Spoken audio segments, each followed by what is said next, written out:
आज दुमका में सांसद खेल महोत्सव के तहत नमो साइक्लोथॉन का भव्य आयोजन किया गया। इस कार्यक्रम का शुभारंभ झारखंड के पूर्व मुख्यमंत्री और भाजपा के प्रदेश अध्यक्ष बाबूलाल मरांडी ने हरी झंडी दिखाकर किया।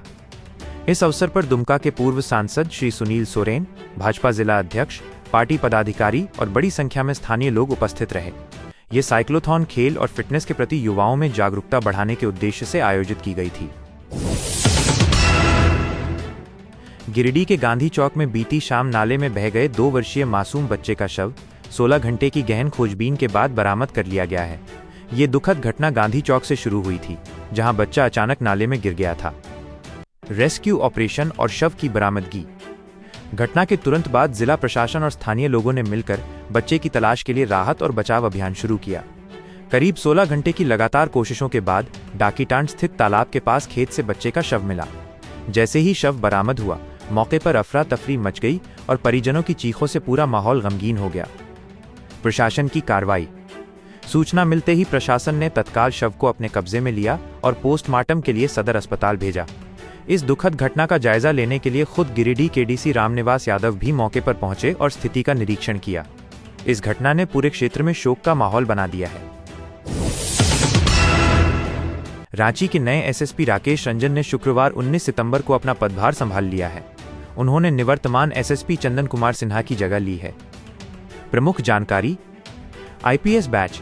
राकेश रंजन 2017 बैच के भारतीय पुलिस सेवा आईपीएस अधिकारी हैं। पिछली तैनाती रांची में कार्यभार संभालने से पहले वे पश्चिमी सिंहभूम चाईबासा के पुलिस अधीक्षक एसपी के पद पर तैनात थे। प्राथमिकता।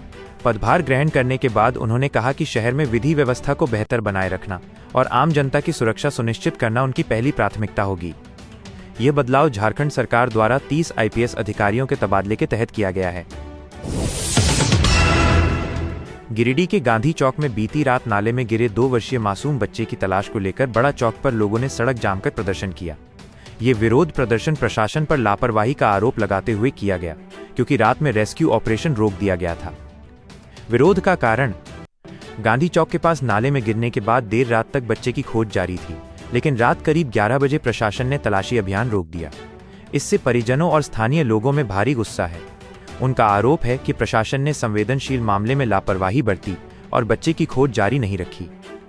प्रशासन की प्रतिक्रिया। सुबह होते ही जब लोगों ने सड़क जाम कर नारेबाजी शुरू की, तो नगर थाना प्रभारी ज्ञान रंजन कुमार मौके पर पहुंचे और लोगों को शांत करने का प्रयास किया। साथ ही नगर निगम की टीम ने फिर से जेसीबी मशीन का उपयोग करके बच्चे की तलाश शुरू कर दी है। यह घटना पूरे शहर में चिंता का विषय बनी हुई है। बरकाकाना झारखंड में सेंट्रल कोलफील्ड्स लिमिटेड सीसीएल की जमीन पर अवैध कब्जों की होड़ मची हुई है। स्थानीय रिपोर्टों के अनुसार सीसीएल प्रबंधन इन कब्जों को हटाने में नाकाम रहा है, जिससे स्थिति और भी खराब हो गई है। सड़कों के किनारे अवैध रूप से फ्लाई ऐश डालकर जमीन तैयार की जा रही है और उस पर दुकानें और अन्य निर्माण किए जा रहे हैं। इस अवैध कब्जे से यातायात की समस्या बढ़ रही है और सड़कों पर अराजकता का माहौल बन रहा है।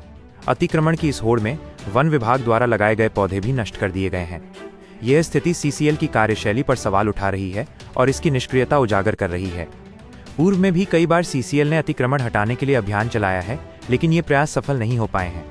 इस तरह के अतिक्रमण से न सिर्फ कंपनी की संपत्ति को नुकसान हो रहा है, बल्कि आम जनता को भी परेशानी का सामना करना पड़ रहा है।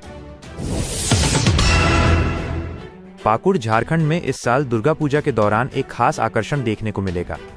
यहाँ मां दुर्गा के भक्तों के लिए 70 फीट ऊंचा और 90 फीट चौड़ा एक भव्य स्वागत द्वार लाइट गेट बनाया जा रहा है, जो पेरिस के एफिल टावर की रोशनी से प्रेरित होगा। ये लाइट गेट पाकुड़ के हटिया परिसर में स्थापित किया जाएगा और इसे कोलकाता के कलाकार अपनी टीम के साथ मिलकर तैयार कर रहे हैं। इस लाइट गेट को बनाने में लोहे का स्ट्रक्चर, लकड़ी, प्लाई और फैंसी लाइटें इस्तेमाल की जा रही हैं। इसमें अलग अलग तरह के कलरफुल बल्ब और एलईडी लाइटें लगाई जाएंगी, जो इसकी खूबसूरती को 4 चांद लगाएंगी।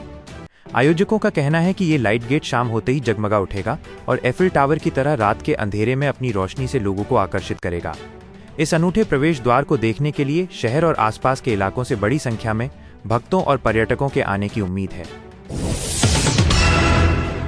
झारखंड के दुमका जिले में एक चौंकाने वाला मामला सामने आया है। यहाँ एक व्यक्ति ने अपनी पत्नी और नानी सास की हत्या कर दी। आरोपी राजू सोरेन घर जमाई बनकर ससुराल में रहता था। उसने पुलिस के सामने स्वीकार किया है कि उसे ससुराल में सम्मान नहीं मिलता था और नौकरों जैसा काम करने के लिए मजबूर किया जाता था। घटना का विवरण। राजू सोरेन ने बताया कि उसकी पत्नी और नानी सास दोनों उसे हर बात पर ताने देती थीं और उस पर काम करने का दबाव बनाती थीं। इस अपमान और अपनी पत्नी के चरित्र पर शक के चलते उसने शुक्रवार को धारदार हथियार से पहले अपनी पत्नी सोना मुर्मू की हत्या की। जब नानी सास सोना बास्की ने इसका विरोध किया तो उसने उन्हें भी मार डाला। पुलिस ने आरोपी राजू सोरेन को गिरफ्तार कर लिया है और उसे जेल भेज दिया गया है। ये घटना दुमका के शिकारीपाड़ा थाना क्षेत्र के आमचुआ गांव की है, जिसने पूरे इलाके में सनसनी फैलाई। झारखंड के गिरिडीह जिले में एक दुखद घटना सामने आई है। मुफस्सिल क्षेत्र के मंगरोडी निवासी दीपक ठाकुर के 2.5 साल के बेटे अंकुश ठाकुर का शव 16 घंटे बाद एक नाले से बरामद किया गया है। यह हादसा शनिवार शाम को उस वक्त हुआ जब अंकुश अपने माता पिता के साथ बाजार से लौट रहा था। अचानक बारिश शुरू हो गई और बारिश से बचने की कोशिश में अंकुश अपनी मां का हाथ छोड़कर नाली में गिर गया। तेज बहाव के कारण वो तुरंत बह गया। परिवार और स्थानीय लोगों ने तुरंत बच्चे की तलाश शुरू की, लेकिन रात के अंधेरे और तेज बहाव के कारण उसे ढूंढ नहीं पाए। 16 घंटे की कड़ी मशक्कत के बाद रविवार सुबह बच्चे का शव बाभनटोली मोड़ के पास नाले में मिला। इस घटना से पूरे इलाके में शोक की लहर है। रांची के धुरवा थाना क्षेत्र के मथुरा खटाल मोहल्ले में बीती रात करीब 40-50 बदमाशों के एक समूह ने जमकर उत्पात मचाया। इस दौरान 50 राउंड से ज्यादा फायरिंग की गई, जिससे पूरे इलाके में दहशत फैल गई। घटना का विवरण। बताया जा रहा है कि शनिवार रात लगभग 9:30 बजे ये उग्र समूह गाली गलौज करते हुए मोहल्ले में घुसा। उन्होंने वाहनों में तोड़फोड़ की और अंधाधुंध फायरिंग शुरू कर दी। गोलीबारी में एक व्यक्ति को गोली लगने से वो घायल हो गया, जिसे इलाज के लिए अस्पताल में भर्ती कराया गया है। इस घटना से स्थानीय लोग इतने सहम गए हैं कि कोई भी खुलकर बात करने को तैयार नहीं है। पुलिस की कार्रवाई। घटना की जानकारी मिलते ही पुलिस मौके पर पहुंची। हालांकि पुलिस के पहुंचने से पहले ही बदमाश फरार हो चुके थे।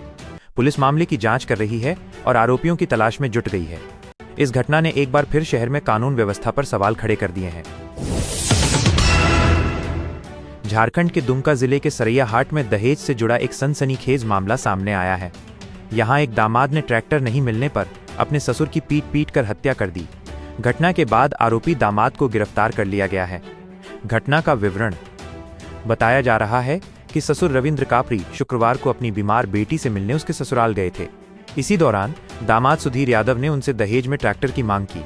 जब ससुर ने इससे इनकार किया तो दोनों के बीच विवाद बढ़ गया। गुस्से में आकर सुधीर ने रविंद्र पर हमला कर दिया और उन्हें बुरी तरह पीटा। गंभीर रूप से घायल रविंद्र को तुरंत देवघर के एक अस्पताल में भर्ती कराया गया, लेकिन इलाज के दौरान उनकी मौत हो गई। घटना की सूचना मिलते ही पुलिस ने कार्रवाई करते हुए आरोपी सुधीर यादव को गिरफ्तार कर लिया है। इस घटना ने एक बार फिर समाज में दहेज प्रथा की क्रूरता को उजागर किया है।